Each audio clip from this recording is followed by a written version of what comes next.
Capítulo 12. A casualidade. Toda causa tem seu efeito. Todo efeito tem sua causa. Todas as coisas acontecem de acordo com a lei.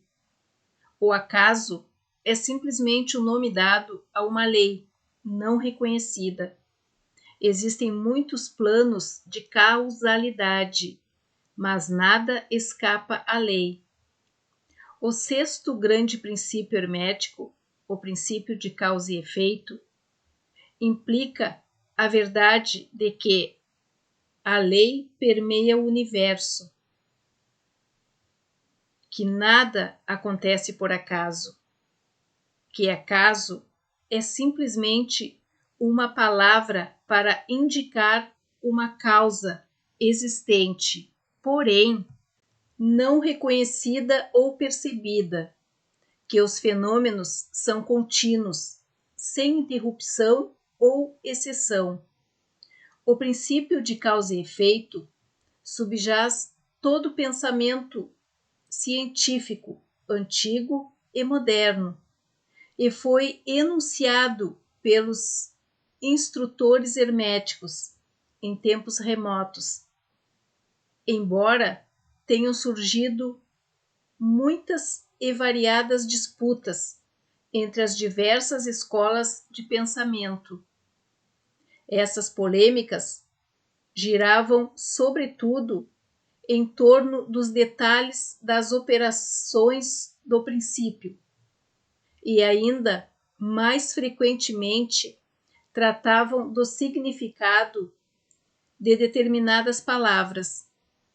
O princípio subjacente de causa e efeito foi considerado correto por praticamente quase todos os pensadores do mundo dignos desse nome. Pensar de outro modo seria subtrair os fenômenos do universo ao domínio da lei e da ordem, e relegá-los ao domínio de algo imaginário, a que os homens deram o nome de acaso. Um pouco de atenção mostrará a todos que, na verdade, não existe nada que se possa chamar de puro acaso. O Webster Dictionary define a palavra acaso da seguinte maneira: um suposto agente ou modo de atividade diferente de uma força, uma lei ou um propósito. A operação ou atividade de tal agente, o suposto efeito de tal agente, um acontecimento, contingência, casualidade, etc. Contudo, uma breve reflexão vos mostrará que não pode haver um agente como o acaso, no sentido de alguma coisa extrínseca à lei, alguma coisa exterior a causa e efeito. Como poderia existir algo que estivesse em ação no universo fenômeno, ignorando por completo as leis, a ordem e a continuidade deste último? Algo assim dependeria por completo da orientação ordenada do universo e seria, portanto, superior a ela. Não podemos imaginar nada fora do todo, que esteja fora da lei. E isso simplesmente porque o todo é a própria lei. Não há lugar no universo para uma coisa fora e independente da lei. A existência de tal coisa retornaria sem efeito todas as leis naturais e mergulharia o universo em anarquia e falta de leis. Um exame cuidadoso mostrará que aquilo que chamamos de acaso nada mais é que um eterno destinado a exprimir as causas obscuras, causas que não conseguimos perceber, causas que não conseguimos compreender. Em inglês, acaso, chance, deriva de fall, que significa cair, e como substantivo, queda, como em a queda dos dados, dando a ideia de que tal queda e as de muitos jogos de azar é simplesmente um acontecimento fortuito, episódico, eventual, que não tem relação em nenhuma causa. E é esse o sentido em que geralmente se emprega o termo. Todavia, quando a questão é examinada de perto, vê-se que não há nenhum acaso na queda dos dados. Toda vez que, ao ser lançado, um dado mostra um número qualquer, obedece a uma lei tão infalível como a que rege a revolução dos planetas ao redor do Sol. Por trás da queda do dado, há causas, ou cadeia de causas, que vão muito além do que a mente pode alcançar. A posição do dado nas mãos, a quantidade de energia muscular desprendida no lançamento, a condição da mesa, etc., são causas cujo efeito pode ser visto. Contudo, por trás dessas causas observáveis, existem cadeias de causas invisíveis, cada uma das quais exerce uma influência sobre o número do dado que se lança para cima. Se um dado for lançado um grande número de vezes, ver-se-á que os números mostrados serão mais ou menos iguais, isto é, haverá um número razoavelmente igual de um ponto, 2 pontos, etc., proveniente da posição mais alta. Lançai uma moeda no ar, e ela poderá cair tanto como cara quanto como coroa. Contudo, fazei um bom número de arremessos, e o número de caras ou coroas ficará praticamente nivelado. Esta é a posição da lei do termo médio. Contudo, tanto o lançamento mediano como simples são regidos pela lei de causa e efeito.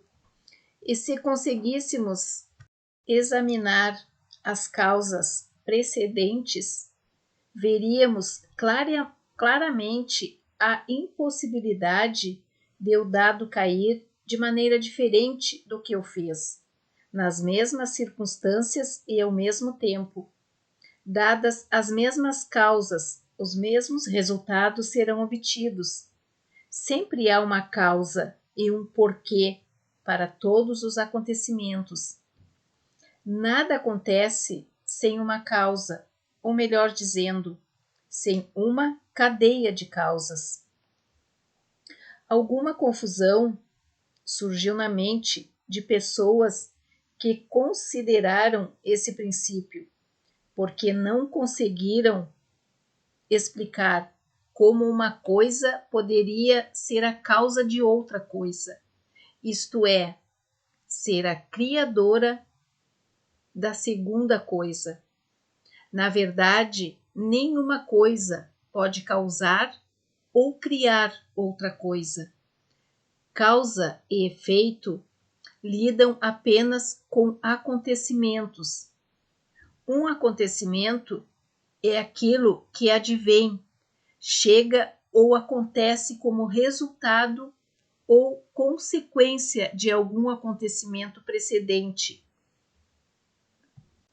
Nenhum evento cria outro evento, mas é simplesmente um elo precedente na grande cadeia ordenada de acontecimentos procedentes da energia criadora do todo.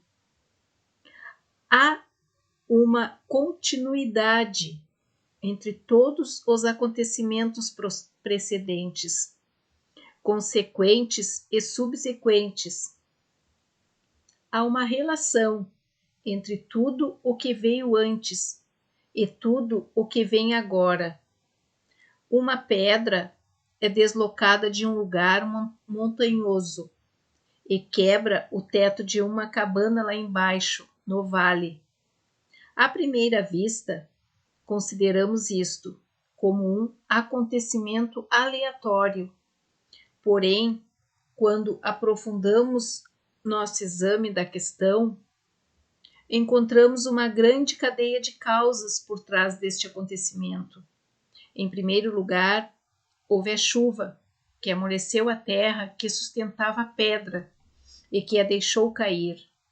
Por trás disso, houve a influência do sol, de outras chuvas e etc., que gradualmente desintegraram o pedaço de rocha de um pedaço maior. Depois, houve as causas que levaram à formação da montanha e seu surgimento do solo, graças a convulsões da natureza, e assim por diante, ad infinitum. Depois, poderíamos procurar as causas que produziram a chuva. Em seguida, poderíamos examinar as causas da existência do telhado. Em suma, logo nos veríamos envolvidos numa profusão de causas e efeitos, de cujas malhas intricadas logo desejaríamos nos desenredar. Assim como o homem tem 2 pais, 4 avós, 8 bisavós, 16 trisavós, e assim por diante, até que em 40 gerações se calcule que o número dos avós remonte a muitos milhões. O mesmo acontece com o número de causas que se oculta sob o mais trivial dos acontecimentos ou fenômenos, como a entrada de um pequeno cisco em vossos olhos. Não é fácil fazer a partícula de fuligem remontar ao período primitivo da história do mundo, quando ela fazia parte de um tronco maciço de árvore, que mais tarde foi transformada em carvão, até que finalmente passou diante de vossos olhos em seu caminho rumo a outras aventuras, em um pedaço pedroso dela, de acontecimentos, causa e efeito, trouxe-o à sua condição atual. E o último desses acontecimentos é apenas uma cadeia de eventos que produzirão ainda outros próximos séculos. Uma das séries de acontecimentos decorrente da minúscula partícula de fuligem foi a escrita dessas linhas, que fez com que o tipógrafo e o revisor executassem determinado trabalho, e que produzirá certos pensamentos em vossa mente, e que, por sua vez, influenciará outras mentes, e assim por diante, para além da capacidade de o homem pensar mais longe. E tudo isso a partir da passagem de um minúsculo grão de fuligem. Tudo isso que dissemos mostra a relatividade e associação das coisas, e o fato mais profundo de que não há coisas grandes nem pequenas na mente que tudo cria. Detenhamo-nos aqui para refletir por um instante Se certo homem não tivesse encontrado certa mulher, no obscuro período da Idade da Pedra, o leitor, que agora se debruça sobre essas linhas, não estaria aqui neste momento. E talvez, se o mesmo casal não tivesse se encontrado, nós que escrevemos essas linhas, tampouco estaríamos aqui.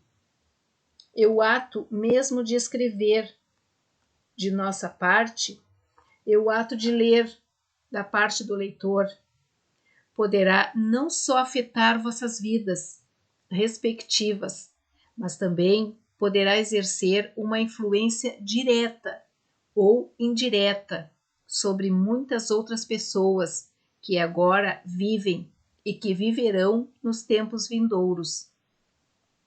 Toda ideia que nos ocorre, todo ato que praticamos, tem seus resultados diretos ou indiretos, que têm seu lugar na grande cadeia de causa e efeito. Por várias razões, nesta obra, não queremos entrar em considerações sobre o livre-arbítrio ou o determinismo. Entre essas diversas razões, a principal é que nenhum lado da controvérsia é totalmente exato. Com efeito, ambos os lados são parcialmente verdadeiros, de acordo com os preceitos herméticos. O princípio da polaridade mostra que ambos são meias verdades, os polos opostos da verdade. Os preceitos ensinam que o homem pode ser livre e, ao mesmo tempo, limitado pela necessidade, dependendo do sacrifício, dos termos e da elevação da verdade a partir da qual a questão é examinada. Os escritores antigos a expressam da seguinte maneira: quanto mais distante a criação estiver do centro, mais limitada estará. Quanto mais dele se aproximar, mais livre será. A maioria das pessoas é mais ou menos escrava da hereditariedade, do meio ambiente, etc., e manifesta muito pouca liberdade.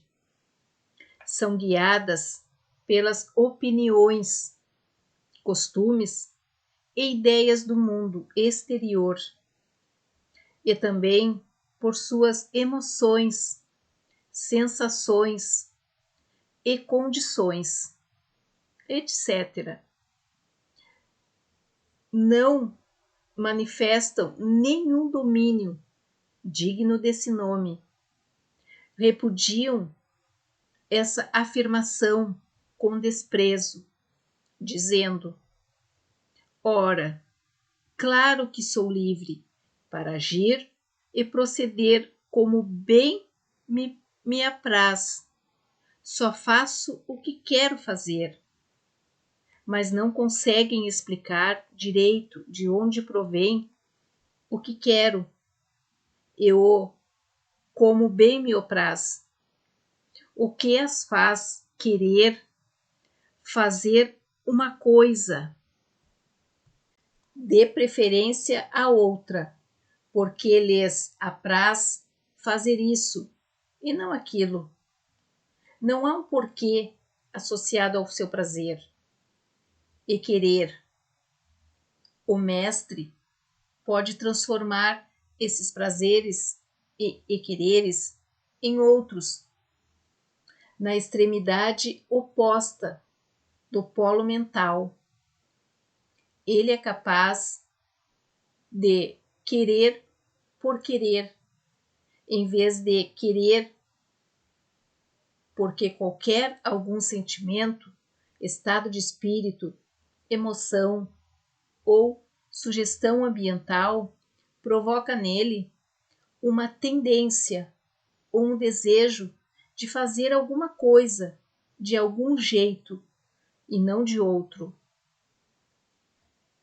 A maioria das pessoas é arrastada como a pedra que cai, submissa ao meio ambiente, às influências exteriores e às condições e desejos internos, para não falar dos desejos e das vontades de outros mais fortes que elas, da hereditariedade, do ambiente e da sugestão, empurrando-as sem nenhuma resistência, nenhum exercício de vontade da sua mente, movidas como os peões no tabuleiro de xadrez da vida. Elas desempenham seus papéis e são postas de lado, assim que a partida termina. Os mestres, porém, conhecendo as regras do jogo, elevando-se acima do plano da vida material e colocando-se em contato com as forças superiores da natureza, dominam seus humores, temperamento, qualidade e polaridade, assim como o meio em que vive, e deste modo tornam-se motores em vez de peões, causas em vez de efeito. Os mestres não escapam da causalidade dos planos superiores, mas se ajustam às leis superiores e, assim, dominam as circunstâncias do plano inferior. Eles formam uma parte inconsciente da lei, sem serem meros instrumentos aleatórios. Enquanto servem nos planos superiores, eles regem no plano mental. Porém, tanto nos planos superiores como nos inferiores, a lei está sempre em ação. O acaso não existe. A deusa cega foi abolida pela razão. Agora podemos ver, com os olhos esclarecidos pelo conhecimento, que tudo é regido pela lei universal, que o número infinito de leis nada mais é que uma manifestação da única grande lei, a lei que é o todo. É uma verdade inconstante que nem mesmo um pardal deixa de ser percebido pela mente do todo. Assim como todos os nossos fios de cabelos são contados, como disseram as Escrituras, nada há fora da lei. Nada do que acontece é contrário à lei. Contudo, não cometais o erro de supor que o homem é simplesmente um cego autômato. Longe disso. Os preceitos herméticos ensinam que o homem pode usar a lei para superar as leis e que a vontade superior sempre prevalecerá contra a vontade inferior, até que, por fim, chegará a etapa em que buscará refúgio na própria lei e zombará das leis fenômenas. Será o leitor capaz de aprender o significado intrínseco de tudo isso?